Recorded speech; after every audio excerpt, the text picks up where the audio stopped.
અંકલેશ્વર હાંસોડ તાલુકાના ખેડૂતોએ power grid transmission line પ્રોજેક્ટના વિરુદ્ધમાં કલેક્ટરને આવેદનપત્ર પાઠવી ઉગ્ર આંદોલનને ચીમકી ઉચ્ચારી છે. ભરૂચ જિલ્લાના વિવિધ ગામોના ખેડૂતો પાવર ગ્રીડ ટ્રાન્સમિશન લાઇન પ્રોજેક્ટને લઈને વિરોધ નોંધાવી રહ્યા છે. ખેડૂતોનો આક્ષેપ છે કે તેમની ખેતીની જમીનમાં પ્રોજેક્ટ માટે કામગીરી શરૂ કરવામાં આવી રહી છે, પરંતુ તેના બદલામાં યોગ્ય વળતર આપવામાં આવતું નથી. આ બાબતે અંકલેશ્વર હાંસોટના ખેડૂતોએ કલેક્ટરને આવેદનપત્ર પાઠવી રજૂઆત કરી હતી, જેમાં જણાવ્યા અનુસાર જિલ્લા પ્રશાસન દ્વારા પ્રોજેક્ટને રાષ્ટ્રીય અને જાહેર હિત માટે જરૂરી ગણાવવામાં આવી રહ્યો છે. તેમ છતાં ખેડૂતોનું કહેવું છે કે વિકાસના નામે તેમના હકોનું ઉલ્લંઘન થઈ રહ્યું છે.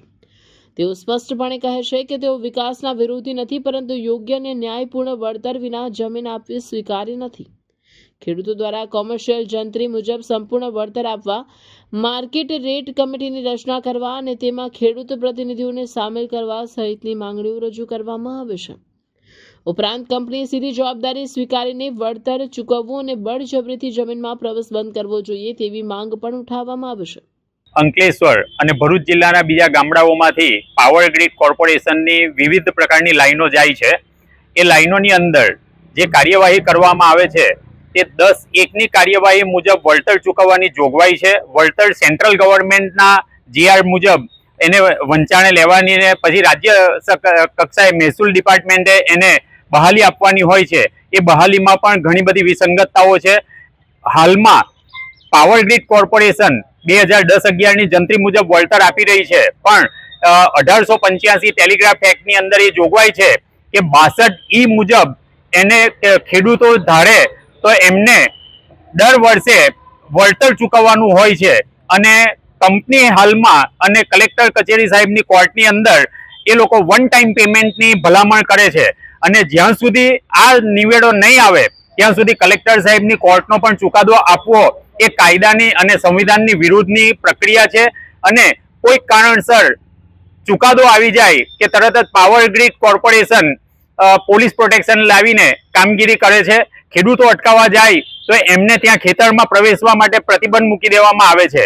આ બધી પ્રક્રિયાઓ કાયદાની વિરુદ્ધની છે. અને અમારે દર 62E મુજબ ભાડું જોઈએ છે. અને ભાડું અને વન ટાઈમ પેમેન્ટ એનું સોલ્યુશન નહીં આવે ત્યાં સુધી કલેક્ટર સાહેબની કોર્ટમાં પણ એ કલેક્ટર સાહેબ જજ તરીકે એનો ચુકાદો આપી શકે નહીં. પણ એ કોઈક કારણસર આપી દેવામાં આવે છે એ સંવિધાનની વિરુદ્ધ છે અને અમે એનો સખત વિરોધ કરીએ છીએ. ખેડૂતોનો દાવો છે કે રાજ્યના અન્ય જિલ્લાઓમાં સમાન પ્રોજેક્ટ માટે વધુ યોગ્ય વળતર આપવામાં આવ્યું છે, જ્યારે ભરૂચમાં તે જ માપદંડો લાગુ કરવામાં આવતા નથી. આ કારણે નીતિ અને અમલ વચ્ચે અસંગતતા હોવાનો આક્ષેપ કરવામાં આવી રહ્યો છે. ખેડૂતો દ્વારા ચેતવણી આપવામાં આવે છે કે જો આગામી દિવસોમાં યોગ્ય કાર્યવાહી નહીં કરવામાં આવે તો તેઓ રાજ્યવ્યાપી આંદોલન શરૂ કરશે. અરે કેમ શું થયું? તારા મોઢા પર કેમ 12 વાગ્યા છે? અરે જવા દે ને, કેટલી મહેનત કરીને મમ્મી માટે ડિનર સેટ લાવી અને મમ્મી કહે કે નકરું પ્લાસ્ટિક લઈને આવી છે, હવે એક્સચેન્જ કરાવીને સ્ટીલનું ડિનર સેટ લાવવા કહે છે. હા તો એમાં શું થયું? સ્ટીલનું લઈ આવો. અરે જવા દે ને, ક્યાંથી સ્ટીલનું લાવું? આજકાલ સ્ટીલના વાસણો ક્યાં સારા મળે છે? કાં તો એ કટાઈ જાય, ફાટી જાય કે છેલ્લે કઈ નહીં તો વળી જાય. હવે સ્ટીલના વાસણો નહીં ફાટે, વળે કે નહીં કટાય. ભરૂચમાં સ્ટીલની કોઈ પણ વસ્તુ ખરીદવી હોય તો ભરૂચનું માત્ર એક જ સ્થળ, વર્ષોથી વિશ્વાસપાત્ર નર્મદા ઇન્ડસ્ટ્રી. વાવ, આ તો બહુ હેવી અને સારી ક્વોલિટીનું સ્ટીલ લાગે છે. પણ આ બધી વસ્તુઓ પર ડિસ્કાઉન્ટ મળશે ખરું? અરે આ બધી વસ્તુ તને હોલસેલ ભાવમાં મળી જશે. ભરૂચના બધા હોટેલ્સ વાળા, કેટરિંગ વાળા બધા અહીંથી જ વાસણો ખરીદે છે. માત્ર ભરૂચમાં જ નહીં પણ વિદેશમાં પણ નર્મદા ઇન્ડસ્ટ્રીના ટ્રાયપ્લાય વાસણોની ખૂબ જ માંગ છે.